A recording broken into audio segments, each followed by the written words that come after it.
Good evening and welcome to E-Prime. I'm Deidran. Reggae Cinechronics is to take the stage as part of his Chronology Caribbean tour. The artist will perform in Trinidad and Grenada between November and December of this year, taking his performance back to Jamaica on December 1 and 2. Chronics, notably busy on the international scene, recently wrapped the North American 17-city tour with Grammy Award-winning reggae and hip-hop artists Nas and Lauryn Hill. Remanded. The accused in the Dexter Pottinger murder case was remanded yesterday when he appeared in the Kingston and St. Andrew Parish Court. The post-mortem result is being awaited by the prosecution to complete the case file. Dexter Pottinger's decomposing body was found at his St. Andrew residence on August 31 with multiple stab wounds. His Honda CR-V motor vehicle was later found in the Stony Hill area. It is also alleged that a knife used in the attack and a television set that was taken from Pottinger's house were found at the home of the accused in the Stony Hill area. Romario Brown is scheduled to return to court on November 9. Dancehall artist Governor looks to the fashion industry. The artist is set to unveil his new t-shirt line next week. The initial rollout will feature pieces for men in an array of colors and sizes. Governor is positive about his new role as an entrepreneur and believes the marriage of music and fashion is a strong union for both his music and his brand.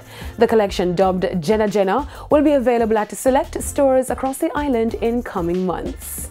It's been a while, but he's back.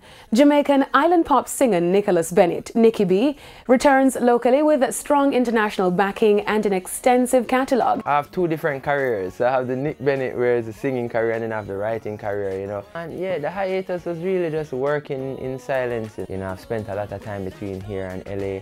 I took a little time off from just the personal recordings to write for other artists, as I call it, living vicariously through other people. Locally, I was writing for Singer J, I was writing for Sean Paul, and then went away and was doing work with Omarion and doing work with Yellow Claw and doing work with the interns and some of the biggest and the most amazing producers in the music industry at this time. We're back out with this wonderful single, getting ready to just show the world that we have music upon music upon music.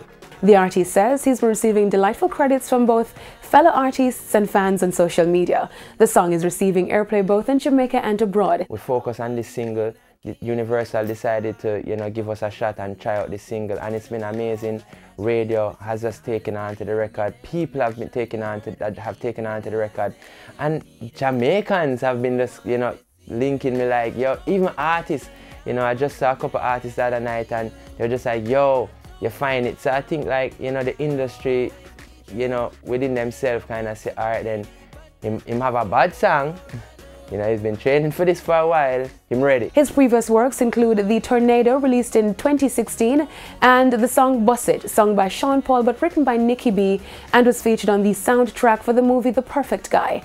Nicky B, the son of master music producer and songwriter Mikey Bennett, has been in the music industry for over 10 years. The artist promises future works with the reggae and dancehall artist Conscience, Beenie Man and Sean Paul. That's it for this evening's edition of E-Prime. I'm Deidran. Thank you for watching.